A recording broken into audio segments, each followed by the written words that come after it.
Hi everyone, and welcome inside Mountain America Stadium for the Devil Source Postgame Show presented by Jones Auto Center. As Gabby Chernoff and Chris Cartman here following ASU's huge upset win over number 7 Texas Tech, 26-22 the final score. And as the saying goes, there's no place like home. 10-game win streak now for the Sun Devils, and a lot of people thought that they wouldn't be able to achieve that today. Me too. Our entire staff, the entire College Game Day crew, probably a lot of people in the stands as well. But especially after what happened last week at Utah, a blowout loss over in Salt Lake, and Kenny Dillingham said that in his press conference just now, if we hadn't lost to Utah, we would not have beat Texas Tech today, because it kind of forced him to look in the mirror and say, hey, I feel like I've gotten a little bit soft with my preparation tactics, so really amped it up, live tackling on Tuesday and Wednesday in practice for ASU. So Chris, with all of that, a crazy field storm after the fact as well, what did you make of this game? That was a staggeringly impressive performance by ASU. People need to understand Texas Tech was first in total offense in the FBS and second in scoring offense in the FBS coming into this game. And ASU's defense was coming off of a disastrous performance, an embarrassing performance, quoting Kenny Dillingham. That was the main reason I thought that ASU wouldn't be able to get back on the right track quickly enough.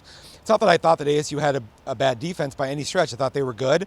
I said all offseason, all camp, early in the season, this is one of the better ASU defenses I've seen. It just was such a difference of what they put on the field against Utah versus what they had been prior and what they were today, that I didn't know how quickly they'd be able to recover given the talent that Texas Tech has. Will Hammond going for Texas Tech at quarterback when their starter wasn't able to go, sort of flipped things after Sam Leavitt couldn't play at Utah. That's going to happen. First three quarters especially were just incredible by this ASU defense. And then really, even in the fourth quarter, giving up those touchdowns, that was mostly related to special teams disasters, as we're going to talk about later. But they didn't even have 300 yards of total offense in this game. They didn't run the ball well. Hammond really didn't have anything in the passing game as far as like big plays. And ASU just summoned something that I didn't know that they'd be able to summon in this game to be able to get a win. And this was as big of a win as any, I think, even as big as any last year. BYU last year was huge, and ASU had this amazing run after being 2-2 with the loss to Cincinnati to win the Big 12 last year. But I'm telling you right now, Texas Tech is an extremely good football team. They have not lost a game. Won a game by fewer than 24 points through the first half of the season. And they looked like they were on the verge of losing big until some fourth quarter bad juju stuff happened for ASU. But the way that ASU pulled together a final drive to win this game, that's the stuff that you're going to remember about with Kenny Dillingham as a coach in this era of ASU football for decades to come. Lots to be impressed by the Sun Devils in this game for sure. But as they move to 5-2 overall, 3-1 in Big 12 play, let's talk about first just that game-winning drive. They convert on a fourth down. Raleigh Brown comes up big for the touchdown as well. Just what did that drive do for the momentum and the juju, as you put it? As the saying goes, Gabby, they left too much time on the clock. Yeah, ASU was put in a bad situation on the return before that. Texas Tech scored. Okay, you got to need a field goal to tie. You need a touchdown to win. I thought they would probably get themselves into position to kick a field goal. That wouldn't have even happened if not for that improvisational play by Sam Leavitt scrambling, and then Jordan Tyson on scramble drill. You go in the opposite direction of what the route is. He just broke up. Leavitt threw the ball to him. Remember, Tyson had gone out of the game not that long earlier with a hamstring cramp or strain. He's not even necessarily sure. He said he thinks he might have pulled it, so we're going to have to see about the availability of him moving forward. But that was just a monumental play on fourth down.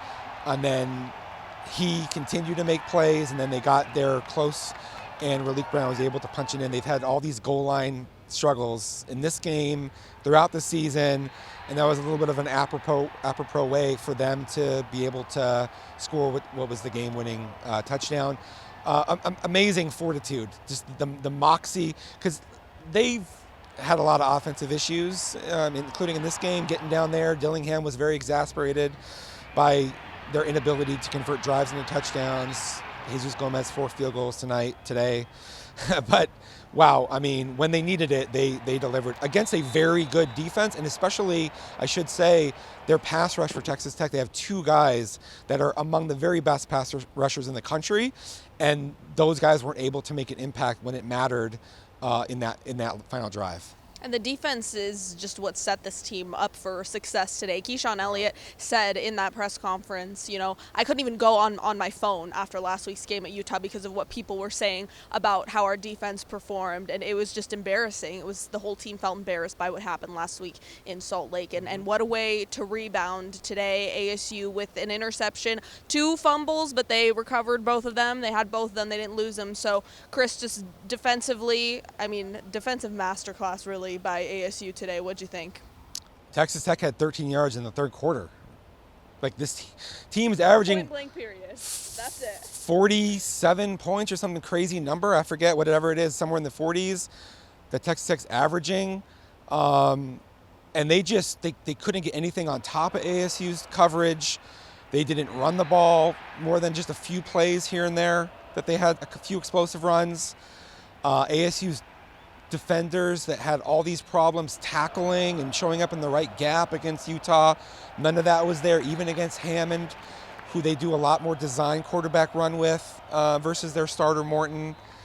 I think that they were embarrassed, as well as what Kenny Dillingham said that he felt after that Utah game. Tons of missed tackles everywhere and guys just not being their normal selves. And then in this game, you just saw guys flying around. They swarmed the football. They won at the line of scrimmage against an extremely good Texas Tech offensive front. They made it really hard on a quarterback who's got that mobility. And Brian Ward, it's like ASU fans almost have a love-hate relationship with Brian Ward. It's like he puts together a great performance, and ASU has 3 takeaways against Baylor to win the game, and they go, he's the best thing that's going on with our program. And then they lose, they get destroyed by Utah, and they go, Brian Ward needs to be fired. And then they come back today, and I'm telling you, he's a very good coach. I asked Dillingham Monday of this week, was that an anomalous performance? And he said he thought that it was, and he challenged the team, and they responded with a masterclass. This was like the magnum opus for Brian Ward and ASU's defense. They were great a couple years ago at Washington. Last year they had some really excellent performances. But when you hold Texas Tech to under 300 yards, and when they cannot get any sort of a rhythm established, like they had 1 first down by the time they had punted 3 or 4 times. That is it. Their first half and the third quarter were amazing. And really, it was only ASU going for it on 4th down in the second quarter there with 7 or 8 minutes left in the second quarter, not converting. Might have been a foul that Jordan Tyson was held, and they didn't call it. Texas Tech scored. And then the short field score that Texas Tech had at the end. If they didn't have short fields, I don't know that Texas Tech would have even scored a touchdown in this game. Like, it was astonishing. And yeah, Texas Tech has had kind of a weak schedule to this point, and this was a game where they were going to have to show that they were able to do it on the road in a hostile environment, a sellout crowd. 6 sellouts, I believe, in a row at Sun Devil Stadium, or Mountain America Stadium, I should say. Old habits die hard. But yeah, I mean, the fans showed up, the defense showed up, Dillingham took accountability, they responded, offense responded when it needed to. Jesus Gomez played well. The other special teams, wow, terrible. But other than that, this was quite a remarkable accomplishment. And on that note of special teams, Kenny Dillingham even said in there, he said, I'm going to address it in further detail at a later date when I've had time to look at it. But he said, just like you did, atrocious, unacceptable, except for Jesus Gomez, who's 4 for 4 with field goals today. He's just been outstanding and definitely a breath of fresh air as far as legs go for the Sun Devils. So what did you make of just What'd you see? Everything special teams. It's like deja vu. Like, I remember we had one of these same conversations in a post-game show not that long ago where I was like, this is a disaster. It's hard to find the words for how bad that was. They had one of Gomez's field goals. Canyon Floyd didn't get the hole down and barely was able to fix it, and I don't even know how that he made that kick. That was amazing. But ASU they gave up a 56-yard kickoff return. They gave up a punt return that was taken all the way back to the doorstep that Texas Tech scored on. One of their players was hit by a punt that luckily went out of bounds. And I'm forgetting other mistakes. Too many to It boggles the mind how bad that their special teams were in this game. And Charlie Regal has just got to do better. Like, or else they need to do something with their special team. They need to go in a different direction, something. They decided to punt Canyon Floyd. Oh, Canyon Floyd had a punt that was tipped. A slow developing punt that they got their hand on. Fortunately for ASU, it still bounded forward, and but it was like a no gain punt almost. Like you can't. A game should maybe at the most have one of these plays, and I just described 4, at least, that were atrocious. And there's absolutely no excuse for that happening in a big time game when your defense is balling out. Your offense is doing a good job of getting drives, putting you in scoring territory. You can't have that happen. It is completely inexcusable. And they made a decision to punt Canyon Floyd tonight, even though he's had a quad injury. He's missed the last few games. Matt McKenzie, their backup punter, who they added late. And it's hard to get a good second punter late coming over from Australia. But they made a decision, and then that decision did not look good because he did have one good punt that was a bounding punt that rolled forward for a lot of yards, and they got it pinned, and they had another punt that was a pinned punt that was fair caught. So it wasn't all bad for Floyd, but you can't. But they had a couple other punts that were just not nearly good enough, and you can't have one that gets blocked in that situation. And maybe that wasn't on him because you got guys coming with the shield and they're getting through. So I'm not saying it's all on Floyd, but the decision to allow slower developing punts that could potentially get blocked in that situation, that can't happen. You can't have that many special teams errors. It was so bad, just inexcusable. Definitely the potential to be an Achilles heel for this team. It has been, and yeah. especially today, it could have been a lethal one if ASU's defense hadn't performed the way that it did to set the team up for success. Like you said, it looked like Texas Tech was going to lose pretty definitively there for a moment, and then, just like that, a special teams blunder, and they're right back in it, and ASU is kind of backs against the wall. They have to score score a touchdown to win the game. But on a more positive note, kind of a few injuries going into this game. Ben Coleman out for the season. Makua Pule, former walk-on, he started at center. Boogie Wilson in ASU secondary, he performed very well. So what did you see from those guys that kind of had to step up in place of injured players? Boogie Wilson had played really well earlier in the season in place of Xavier Alford, who's had an injury, cost him the last 4 games now, or whatever, 5 games. Didn't play well against Utah. They were asking some different things of him, playing up around the line of scrimmage, 12 or 13 personnel, and difficult situation. But he played really great in this game. Also ASU had the interception by Martell Hughes that was caused by a Montana Warren. He's one of the biggest hitters on the team. He had an injury that cost him a few games, came back, really showed up well. Jamendo Bigbo, a little bit early in the outset, was a little bit, gave up a sack, but then I think he got into a better rhythm later on in the game against a talented defensive front. And Makua Pule played really great given the circumstances in his first start, former walk-on, local guy. Wow, you got to give him a lot of credit for what he was able to do, being thrust into a difficult situation because Wade Helton was far less than 100%, even though he was dressed. He didn't really go in Wednesday's practice. Sam Leavitt, amazing bounce-back performance, missing the last game. And then you come out and you have over 300 yards and all that stuff. And then just the fortitude of guys to play through injuries. Raleek Brown, cramp, comes back, has a game-winning touchdown. Jordan Tyson, cramp, or maybe more than a cramp, comes back on the game-winning drive. Those guys showed a lot of intestinal fortitude. That was extremely impressive.